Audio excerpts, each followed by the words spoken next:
podcast genre on inklusi. Halo Genrejar, selamat datang kembali di Genre on Inklusi episode 4. So teman-teman, sebelumnya kenalin aku Hayu Kurniawan selaku moderator yang akan memandu podcast kita pada hari ini ya. Selain itu kita kedatangan juga narasumber kita yang kece dan keren. Beliau merupakan Duta Genre Indonesia Sulawesi Selatan 2024. Adik kakak siapa nih di sini? Oke, terima kasih Kak Wahyu. Terima kasih juga untuk teman-teman Forum Genre Sulawesi Selatan melalui program Genre Podcast on Inklusi pada kesempatan kali ini. Di sini saya sebagai Duta Genre Indonesia Sulawesi Selatan tahun 2024. Saya Andi Arham Ramadan Paulangi, akrab disapa Arham. Oke, jadi aku sapanya Kak Arham aja nih ya. Boleh, Iya. Kak. Kak Arham keren banget, thank you banget sebelumnya udah mau hadir ya di podcast kita kali ini untuk membahas tentang MYP atau peran partisipasi remaja dalam pengambilan keputusan. Sebenarnya nih Kak Arham kan banyak banget nih berseliweran di sosial media, kita bisa lihat di sosial media forum genre ataupun duta-duta genre yang udah terpilih tentang MYP. Sebenarnya MYP ini apa sih Kak Arham? Iya, jadi tentu ya, jika kita membahas tentang MYP, timbul di benak pertanyaan. Yang pertama terkait apa gitu. Nah, di sini Kak Wahyu, MYP itu sendiri merupakan singkatan dari Meaningful Youth Participation, atau jika kita terjemahkan itu berarti partisipasi remaja atau partisipasi pemuda yang bermakna gitu. Jadi, remaja ini tidak hanya dijadikan pajangan semata dalam sebuah kegiatan ataupun sebuah program, tetapi betul-betul dilibatkan secara langsung mulai dari perencanaannya, kemudian pelaksanaannya sampai pada tahap evaluasinya seperti itu. Jadi singkatnya MYP ini adalah bagaimana kita sebagai pemuda, kita sebagai remaja itu terjun langsung sebagai penggerak dari sebuah program atau kegiatan itu sendiri gitu. Oke, jadi MYP ini adalah peran remaja di mana remaja ini mempunyai peran penting dalam pengambilan keputusan ya Kak Arham. Betul sekali. Nah, selain itu, kenapa sih MYP ini penting untuk diterapkan di kalangan remaja gitu? Kenapa nggak orang tua aja gitu? Kenapa harus remaja? Iya, pertanyaan yang bagus sekali ya. Kenapa harus remaja? Kenapa harus kita gitu? Nah, kita harus tahu nih teman-teman ya, kalau kita baca ya di berbagai literatur, baik itu jurnal ilmiah, jurnal penelitian, sudah banyak seliweran gitu Kak, bahwasanya data itu menunjukkan bahwasanya 60-70% sekarang itu penduduk kita itu adalah penduduk yang usia produktif. Ibarat kata piramida nih ya, gini bentukannya piramida. Di sini ada penduduk kita yang usianya bayi mungkin sampai anak-anak, kemudian di sini ada remaja atau pemuda, terus di bawahnya itu ada orang tua sendiri atau lansia. Nah di sini kita gemuk di sini nih, di tengah. Jadi ya, piramidanya di itu antara anak dan juga dengan lansia. orang tua. Iya betul sekali. Siap. Penduduk produktifnya kita sudah banyak sekali, sehingga diharapkan penduduk produktif ini akan mampu menguasai tentu baik itu perekonomian, sektor perekonomian, pendidikan dan sebagainya di masa mendatang. Apalagi Indonesia itu sudah menghadapi yang namanya bonus demografi. Inilah yang dinamakan bonus demografi yang tadi, bahwasanya penduduk produktif itu sudah lebih banyak dibandingkan penduduk yang tidak produktif seperti itu. Itulah pentingnya mengapa MYP ini diterapkan dengan baik seperti itu. Oh, jadi MYP ini diterapkan, kenapa harus diterapkan di remaja? Karena banyaknya usia produktif gitu ya. Betul. Dimana yang non produktif ini kan udah mau pensiun gitu. Jadi kita harus ada peran remaja gitu untuk pengambilan keputusan. Betul. Gitu. Nah, Kak Arham, selanjutnya bagaimana sih penerapan dalam keseharian atau di kehidupan sehari-hari kita sebagai remaja untuk menerapkan MYP yang baik dan benar? Oke, jadi di sini aku mau kasih ilustrasi sederhana dulu ya teman-teman. Gimana sih sebenarnya penerapan MYP ini dalam keseharian kita gitu. Nah, Kak Wahyu biasa kan nih di lingkungan rumah, sekedar milih cat warna kamar aja gitu. Biasanya kita kadang orang tua ada yang sekedar langsung ganti cat tanpa mempertimbangkan atau nanya ke kita gitu. Kita mau cat warna apa gitu, untuk nuansa kamarnya itu mau warna apa gitu. Apalagi biasa kalau orang tua dengan remaja itu beda warna, beda selera gitu. Betul sekali. Jadi di sini contoh sederhananya adalah seperti itu teman-teman. Kita dimintai partisipasi kita secara bermakna dalam lingkungan keluarga misalnya.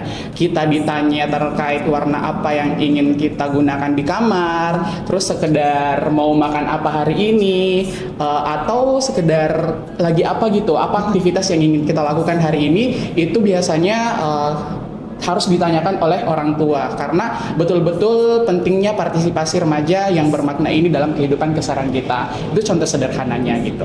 Wow, keren banget ya. Ternyata contoh sederhana dari MYP ini bisa diterapkan di lingkungan kita sendiri, bahkan di lingkup keluarga kita yang ada di rumah gitu. Betul. Contohnya kayak tadi pengambilan keputusan mengenai pemilihan cat warna rumah itu ternyata gitu ya, itu termasuk dalam MYP. Iya, betul sekali Kak Wahyu.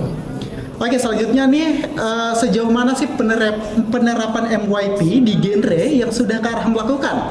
Karena kita mengingat bahwasannya genre sendiri bermitra langsung oleh Kemenduk Bangga. Iya, jadi kalau kita berbicara tentang genre ya teman-teman, apalagi genre ini berbicara tentang remaja tentu saja, ada 4 substansi yang kita banggakan tentu saja. Yang pertama terkait kesehatan reproduksi, kemudian ada juga life skill, ada juga PKBR, dan juga yang terakhir kita bangga kencana. Jadi keempat ini itu sangat berkaitan dengan lintas berbagai sektor yang ada di kehidupan kita, baik itu terkait ekonominya kita, pendidikannya kita, dan sosialnya kita, seperti itu, budayanya kita dan segala macamnya. Dan tentu inilah peran kita genre di sini. Bagaimana cara kita mengadvokasi, bagaimana cara kita mensosialisasikan MYP ini agar sebenarnya MYP ini bisa diterapkan di kalangan remaja secara menyeluruh seperti itu. Salah satu contoh nih ya Kak, kemarin baru-baru saja di kabupaten saya, di Kabupaten Goa, sedikit cerita, kami itu forum genre Kabupaten Goa dilibatkan secara langsung dalam pengambilan kebijakan gitu, melalui yang namanya Musyawarah Perencanaan Pembangunan atau yang biasa kita singkat Musrenbang. Nah, genre Goa sendiri pada saat itu dilibatkan dalam 3 musrenbang sekaligus. Yang pertama ada musrenbang anak, kemudian yang kedua ada musrenbang tematik stunting, yang kalau teman-teman tahu di Kabupaten Goa memang ini salah satu yang satu-satunya mungkin dilaksanakan gitu ya, yang sering dilaksanakan secara rutin tematik stuntingnya. Kemudian ada juga musrenbang pemuda. Jadi di musrenbang itu kita dimintai bagaimana kemudian usulan-usulan kita terkait program-program kebijakan yang kedepannya dilaksanakan seperti itu. Dan alhamdulillahnya kemarin pada saat perwakilan kami, ada ketua forum genre kami, Kak Hafiza Marzuki, dia merupakan ketua kami di forum genre Kabupaten Goa, yang pada saat itu mewakili untuk mengikuti musrenbang anak dan pemuda. Dan di situ Kak Hafiza ini langsung menyuarakan terkait bagaimana sebenarnya remaja itu dalam kesehariannya gitu. Bagaimana remaja ini berperan penting untuk pencegahan stunting dan segala macamnya. Dan disinilah sebenarnya peran genre gitu. Karena kita ketahui ya teman-teman bahwasanya contoh nih ya dalam pencegahan stunting Kak. Kita tahu bahwasanya stunting ini hulunya itu ada di remaja. Betul. Bagaimana pencegahan stunting ini bisa kemudian dicegah dari hulunya gitu, dari remajanya? Tentu menggunakan pendekatan remaja juga, melalui pendekatan kita sebagai genre gitu. Bagaimana cara kita mengadvokasi, memberikan informasi, komunikasi kepada teman-teman, dan itulah yang kemarin kakak kami suarakan bahwasanya perlu adanya penguatan duta genre kelurahan dan desa mulai dari bawah sampai tingkat kabupaten tersebut. Jadi sebagai tindak lanjut kemarin kami diminta langsung oleh kepala dinas kami untuk mengumpulkan duta genre kelurahan dan desa yang ada di Kabupaten Goa untuk diberikan penguatan kapasitas terkait peran mereka sebagai duta genre kelurahan dan desa, utamanya dalam pencegahan stunting itu. Gitu. Itu salah satu yang bisa saya bagikan ke teman-teman. Bagaimana genre ini dapat bermakna secara menyeluruh. Oh, keren banget ya. Berarti MYP itu selain kita bisa menerapkan tadi di dalam lingkungan keluarga, kita juga bisa menerapkannya nih teman-teman dalam kehidupan pemerintahan. Contohnya tadi di kabupatennya Kak Arham tersendiri itu udah keren banget. Kita bisa dengar tadi cerita atau based on experience dari Kak Arham sendiri sudah ikut musrembang, dan itu pengambilan keputusan langsung dari remaja untuk pemerintahan gitu. Untuk bagaimana pemerintahan kita ke depannya menjadi pemerintahan yang menjunjung tinggi berbagi akan adanya MYP atau Meaningful Youth Participation. Nah teman-teman, sebelum kita ada di ujung sesi acara kita hari ini, mungkin ada closing statement nih dari Kak Arham sendiri buat teman-teman di luar sana atau teman-teman remaja yang ada di Indonesia yang sedang menonton video podcast kali ini tentang MYP. Oke, terima kasih Kak Wahyu. Jadi sekedar ini ya, closing statement dari saya, sedikit ya dari saya. Saya mau mungkin kasih sebuah adagium kepada teman-teman. Adagium itu pepatah hukum yang menyatakan bahwasanya fortis fortuna adiuvat. Seorang pemenang itu lahir dari seorang pemberani gitu. Jadi kita sebagai remaja jangan takut untuk menyuarakan apa yang kita punya, apa yang kita inginkan gitu. Selama itu baik, selama itu bisa memberikan dampak, selama itu bisa memberikan perubahan yang besar, tentu saja teman-teman harus suarakan itu.